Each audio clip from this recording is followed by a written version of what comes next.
नमस्कार मित्रों। आज तारीख है 29 नवंबर 2015, 29 नवंबर 2015 संडे। ये वीडियो है जो सीरिया में जो वॉर चल रहा है आईसिस और उसके ऊपर। तो मेरा जो मेन वीडियो है इस पूरे टॉपिक के ऊपर, क्लैश ऑफ सिविलाइजेशन, वो आपको यूट्यूब चैनल पे मिल जाएगा, right to recall group. Main video उसके ऊपर मैंने कुछ 2-1 साल पहले बनाया था।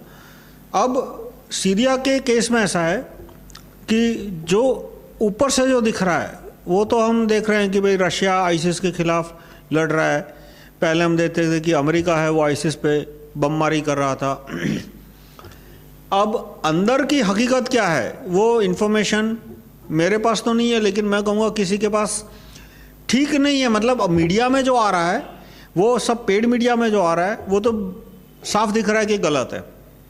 अब तक पेड मीडिया ये छाप रहा था कि अमेरिका है वो आईसिस के खिलाफ है, अमेरिका है वो आईसिस पे बम मारे कर रहा है, उसके ऊपर उसके खिलाफ सैनिक तो ग्राउंड फोर्सेस नहीं भेजे थे पर एयर स्ट्राइक्स कर रहा था अमेरिका। लेकिन साफ दिख रहा है कि सऊदी अरेबिया है वो आईसिस को पैसे दे रहा है। आईसिस के पास इतने सारे अमेरिकन हथियार है और ट्रेनिंग, मेन चीज़ है उनके पास जो इक्विपमेंट है आईसिस के, वो सिंपल बंदूक जैसे सिंपल वेपन नहीं है, बहुत सारे कॉम्प्लिकेटेड वेपन्स भी है उसके पास। टैंक है, एंटी टैंक मिसाइल्स है, एंटी एयरक्राफ्ट मिसाइल्स है, हेलीकॉप्टर मिसाइल्स है। अब ये सारे कॉम्प्लिकेटेड वेपन्स इस्तेमाल करने के लिए ट्रेनिंग चाहिए। तो अब ट्रेनिंग भी उस एरिया में चाइना और रशिया की तो कोई पहुंच है नहीं कि इतने सारे ट्रेनिंग के लिए पर्सनल भेज सके। अब उनको ट्रेनिंग कहाँ से मिल रही है? इराक के कुछ लोग दे रहे हैं। इराक में शिया सुन्नी में जो डिवाइड है, लेकिन उनको ट्रेनिंग किसने दी थी? वो ट्रेनिंग सब अमेरिका ने दी थी। तो इस तरह से जो पिक्चर है इसमें साफ दिख रहा है कि सऊदी अरेबिया से जो पैसा जा रहा है वो भी अमेरिका की परमिशन और अमेरिका की मर्जी के बिना नहीं जा सकता इतना सारा पैसा। तो एक तरह से अमेरिका है वो आईसिस को सपोर्ट कर रहा है। वो सपोर्ट क्यों कर रहा है? क्योंकि सद्दाम हुसैन को ख़त्म करने के बाद जो इराक की सरकार आई, वो जैसे जैसे इराक में उनका पोजीशन स्ट्रांग होता गया वैसे वैसे उन्होंने अमेरिका की अनदेखी शुरू कर दी। अब इराक में 2 ग्रुप है, शिया सुन्नी, और भी है अलग अलग नेशनलिटीज़ है, पर 2 मेन है वो शिया सुन्नी है। सद्दाम हुसैन सुन्नी था, इसलिए उस समय सुन्नी थे वो ज़्यादा पावरफुल थे। शिया है वो मेजोरिटी में है इराक में, और ईरान के अंदर भी शिया है। ईरान में करीब करीब 90-95% शिया है। अब शिया है वो अमेरिका के ज़्यादा अगेंस्ट है। सुन्नी भी अमेरिका के खिलाफ है, लेकिन शिया सुन्नी में जो तकरार है और वो मतलब 1000 साल पुरानी है, 1200 साल पुरानी है। उसमें अभी अमेरिका है वो सुन्नी की साइड में है, क्योंकि अमेरिका को अभी ईरान ख़त्म करना है। ईरान पूरा शिया है और सऊदी अरेबिया है वो पूरा सुन्नी है। और इराक के अंदर जब शिया की मेजॉरिटी गवर्नमेंट आई तो उन्होंने अमेरिका की सरकार को अनदेखा करना शुरू किया। उन्होंने चाइना के साथ रिश्ते सुधारने शुरू किए, ईरान के साथ रिश्ते सुधारने शुरू किए। इसलिए उनको ख़त्म करने के लिए, उनको कंट्रोल में लाने के लिए अमेरिका ने वहाँ पे सुन्नी को मदद करनी शुरू की, और वो सुन्नी उन्होंने फिर आईसिस की स्थापना की और आईसिस के नाम पे उन्होंने अपना कारोबार, युद्ध कारोबार और बढ़ाया। तो इस तरह से अमेरिका ने वहाँ पे आईसिस क्यों शुरू किया? क्योंकि इराक की जो शिया गवर्नमेंट थी वो अमेरिका के कंट्रोल से बाहर जा रही थी। अब आईसिस भी काफ़ी बड़ा हो गया। साथ साथ में अब रशिया ने क्यों वहाँ पे बमबारी शुरू की, उसके लिए मेरे पास कंप्लीट इन्फॉर्मेशन नहीं है। ऐसा कहा जाता है कि सऊदी अरेबिया को यूरोप तक पेट्रोल की और नेचुरल गैस की पाइपलाइन बनानी है, ताकि सऊदी अरेबिया का पेट्रोल और उसका नेचुरल गैस सीधा यूरोप तक पहुँच सके। यदि सऊदी अरेबिया से निकला नेचुरल गैस और क्रूड ऑयल सीधा यूरोप तक पहुंचना शुरू हुआ तो रशिया जो बड़े पैमाने पे रशिया से यूरोप जो बड़े पैमाने से रशिया से नेचुरल गैस मंगाता है, उसकी डिपेंडेंस कम हो जाएगी यूरोप की। अब ये जो पाइपलाइन बन रही थी उसमें शायद आसाद ने बहुत ज़्यादा पैसा मांगा। सऊदी अरेबिया से जो यूरोप तक पाइपलाइन जाएगी थ्रू टर्की, और कंट्रोल आसाद का रहेगा, इसलिए वहाँ पे अमेरिका कोई कठपुतली रखना चाहता है जो कि पूरा उसके कंट्रोल में हो, अमेरिका और सऊदी अरेबिया। इसलिए उन्होंने आईसिस को पैसे दिए आसाद को हटाने के लिए, और आसाद हट जाता है, उसकी जगह कोई कठपुतली आती है अमेरिका की और सऊदी अरेबिया की, तो पाइपलाइन लग जाएगी तो रूस को बहुत बड़ा घाटा होगा, क्योंकि फिर यूरोप है वो रूस से नेचुरल गैस खरीदना कम कर देगा।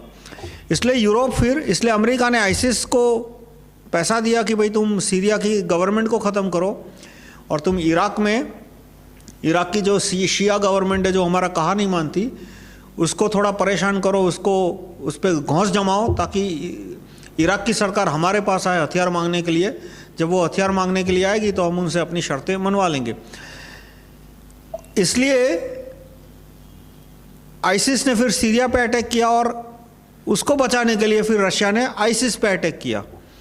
अब अमेरिका दिखावा कर रहा है कि हम भी आईसिस पे अटैक कर रहे हैं, इसलिए उसने भी आईसिस पे अटैक करना शुरू कर दिया। तो ये सारे माहौल में, इस सारी खिचड़ी में साफ साफ दिख नहीं रहा कि कौन किसके साथ है। मतलब ऊपर से कौन किसके साथ है और कौन किसके खिलाफ है वो तो दिख रहा है, पर वो तो ऊपर की बात हुई। अंदर से कौन किसको कितनी मदद दे रहा है, कौन किसके साथ है, कौन किसके खिलाफ है, वो इंफॉर्मेशन मिल नहीं रही। पर क्वेश्चन है कि इसमें हम क्या कर सकते हैं। तो हमारे पास तो इतनी ताकत नहीं है नहीं कि हम अपनी सेना भेज के अपने हथियारों के बलबूते पे वहाँ पे शांति सुलह कर पाए। अब प्रॉब्लम क्या है कि आईसिस की आग बढ़ते बढ़ते भारत तक आ सकती है। आईसिस का जैसे जैसे इन्फ्लुएंस बढ़ेगा, उसका इन्फ्लुएंस भारत के अंदर बढ़ रहा है, आईसिस का इन्फ्लुएंस पाकिस्तान के अंदर बढ़ रहा है, उसका इन्फ्लुएंस दुनिया के जितने भी मुस्लिम कंट्रीज़ है, दुनिया के जितने भी मुस्लिम है यूरोप के अंदर, अफ्रीका के अंदर, उसमें आईसिस का प्रभाव बढ़ रहा है। वैसे वैसे आईसिस प्रत्यक्ष या अप्रत्यक्ष रूप से या थ्रू पॉन्स डायरेक्टली आईसिस की सेना ना आए तो आईसिस के आतंकवादी है वो भारत पे बड़े पैमाने पे हमला कर सकते हैं। तो उसके लिए हम क्या कर सकते हैं, तो पहले कि यदि आईसिस का हमला भारत पे होगा तो वो पाकिस्तान के थ्रू होगा या बांग्लादेश के थ्रू होगा, क्योंकि आईसिस है वो डायरेक्ट मिलिट्री भेजने की कैपेबिलिटी तो आने में उसको बरसों बीत जाएंगे।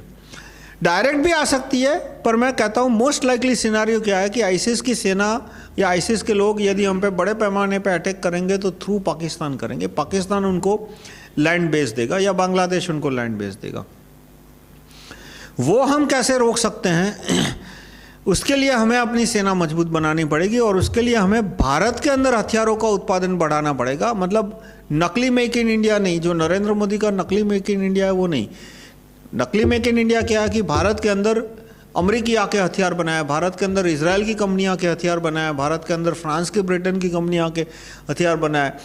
तो वो तो ईस्ट इंडिया कंपनी भी एक ज़माने में भारत के अंदर बंदूक बनाती थी, ईस्ट इंडिया कंपनी भी भारत के अंदर गोलियां बनाती थी। तो वो मेक इन इंडिया हो गया क्या? मेक इन इंडिया तब कहेंगे जब company which is 100% owned by Indian citizens, company जिसके अंदर सारे इंजीनियर टेक्नीशियन है वो भी इंडियन सिटीज़न है, इंडिया के रहने वाले, इंडिया में पले बड़े हुए हैं, वो लोग हथियार बना रहे हैं, तो वो हथियार भारत की सेना के लिए काम आएगा। उसमें कोई किल स्विच नहीं होगा, उसमें कोई स्पेयर पार्ट की डिपेंडेंस नहीं होगी, और उसके द्वारा हम अपनी सेना मजबूत कर सकते हैं। हम अपनी सेना मजबूत करेंगे तो पाकिस्तान आतंकवादियों को, पाकिस्तान हम पे डायरेक्ट अटैक करने की हिम्मत नहीं करेगा, और पाकिस्तान भारत में जो आतंकवादी है, भारत में जो आतंकवादी पाकिस्तान के थ्रू आते हैं उनको भी ज़मीन देने की हिम्मत नहीं करेगा। कैसे कि यदि हमारी सेना मजबूत है और हमारे पास बड़े पैमाने पे हथियार उत्पादन की शक्ति है, उत्पादन करने की कैपेसिटी है, क्षमता है, कैपेबिलिटी है, और पाकिस्तान कसब जैसा आतंकवादी को भेजता है, तो हम पाकिस्तान के अंदर जो विद्रोही है बलूचिस्तान में, पश्तूनिस्तान में, नॉर्थ वेस्ट फ्रंटियर में, फिर सिंध में, हम उन्हें इतने हथियार दे सकते हैं कि हमारे 100 मरे तो उनके 1000 सैनिक मरे, हमारे 100 सिविलियन मरते हैं तो पाकिस्तान की सेना के मिनिमम 1000 सैनिक मरे। तो पाकिस्तान के अंदर जो अलगाववादी संगठन है, जो अलगता चाहते हैं, सिंध को अलग बनाना चाहते हैं, बांग्लादेश ये सिंध को अलग बनाना चाहते हैं, बलूचिस्तान को अलग बनाना है, हम उनको बड़े पैमाने पे हथियारों की, पैसों की मदद कर सकते हैं। लेकिन वो तब कर सकते हैं जब हम बड़े पैमाने पे हथियारों का उत्पादन करते हो, हमारी मैन्युफैक्चरिंग इतनी स्ट्रांग हो कि हमारे पास सरप्लस कैपिटल हो कि जो हम उन्हें देके पाकिस्तान की सेना को, पाकिस्तान की सिविल सोसाइटी को, पाकिस्तान के एलीट को, पाकिस्तान के सरकार को हम कंट्रोल कर सकें। तो कैसे हम अपनी हथियार बनाने की कैपेबिलिटी बढ़ा सकते हैं, कैसे हम अपनी हथियार बनाने की कैपेसिटी बढ़ा सकते हैं, तो उसके लिए जो मैंने दूसरे अपने वीडियो में तरीके बताएं कि हमें भारत में ज्यूरी सिस्टम लानी चाहिए और जितने भी न्यायाधीश है सुप्रीम कोर्ट में, हाई कोर्ट में, निचली कोर्ट में, उन सबको नौकरी से निकाल देना चाहिए। किसी काम के नहीं है। न्यायाधीश को नौकरी से निकाल दो, दूसरे दिन कोई उनको याद भी नहीं करेगा। आप डॉक्टर को नौकरी से निकालोगे तो दूसरे दिन पेशेंट चिल्लाएंगे कि भाई हमें दवाई कौन देगा। आप इंजीनियर को नौकरी से निकालोगे तो दूसरे दिन कोई चिल्लाएगा कि भाई मेरे यहाँ जो इलेक्ट्रिसिटी का इंस्ट्रूमेंट ख़राब हो गया है या तो ट्रांसफार्मर जल गया है, उसको कौन रिप्लेस करेगा। लेकिन आप जज को नौकरी से, आप पुलिस को नौकरी से निकालोगे तो दूसरे दिन आप खुद चिल्लाओगे कि आपके घर में कोई चोरी करके आ गया और उसको रोकने वाला कोई नहीं है, पकड़ने वाला कोई नहीं। आप जज को नौकरी से निकाल दो, उसकी जगह ज्यूरी रख दो, फैसले 10 गुनी स्पीड से आएंगे और कम भ्रष्टाचार में आएंगे, कम धक्के खाने पे आएंगे, कम भाई भतीजावाद होगा। मतलब विन विन विन सिचुएशन है, कोई घाटा नहीं है। और जैसे ही जज को निकाल के हम ज्यूरी रखेंगे, अपने आप जो भारत के अंदर फैक्ट्री चलाने वाले हैं, फैक्ट्री ओनर्स, उनकी इनएफिशिएंसी कम हो जाएगी, उनकी एफिशिएंसी बढ़ेगी, उत्पादन हर एक डायरेक्शन में हमारा उत्पादन बढ़ेगा, हथियारों का भी उत्पादन बढ़ेगा। इससे अपने आप हमारी सेना मजबूत होगी और फिर हम आईसिस और पाकिस्तान का खतरा कम हो जाएगा। तो मैं समराइज़ करूँगा, आईसिस में ऊपर से तो दिख रहा है कि अमेरिका आईसिस के खिलाफ है, ब्रिटेन आईसिस के खिलाफ है, पर अंदर से कौन किसके साथ है उसकी कोई क्लियर इन्फॉर्मेशन नहीं है। मैं अपनी मान्यता बता सकता हूँ, मेरी मान्यता है कि अमेरिका, ब्रिटेन है वो अंदर से आईसिस की मदद कर रहे हैं।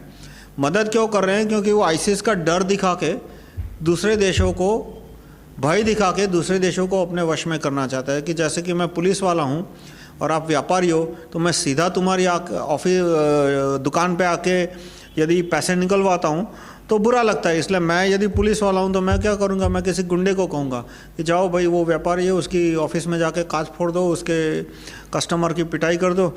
और वो आपकी ऑफिस में आके कांच फोड़ेगा, आपके कस्टमरों की पिटाई करेगा, आपके स्टाफ की पिटाई करेगा। तब तुम मेरे पास एफआईआर लिखवाने आओगे और तब तुम मुझे सामने से 1 लाख 2 लाख दोगे। यानी यदि मैं पुलिस हूँ या एमएलए हूँ या जज हूँ और मुझे तुम व्यापारी और तुमसे पैसा निकलवाना है तो मैं डायरेक्टली तुम पे वार नहीं करूँगा, मैं तो किसी गुंडे के थ्रू तुम्हें परेशान करूँगा। और वो धंधा अमेरिका सदियों से कर रहा है और बहुत सारे देश कर रहे हैं। ऐसा नहीं है कि अमेरिका कोई खास अच्छा या खास बुरा देश है। हर एक देश किसी और छोटे देश को या किसी और छोटी संगठन को एक प्यादा बना के उसके थ्रू दूसरों को परेशान करते हैं ताकि दूसरा उसके कंट्रोल में आए। अब उसके केस में हमारी क्या प्रॉब्लम है कि हमें वैसे ही इस्लामिक टेररिज्म तो है ही हमारे यहाँ प्रॉब्लम, आईसिस की वजह से और बढ़ जाएगा, शायद डबल हो जाए, शायद 10 गुना भी हो जाए। तो उसका सॉल्यूशन यही है कि हमें अपनी सेना मजबूत करनी पड़ेगी। धन्यवाद।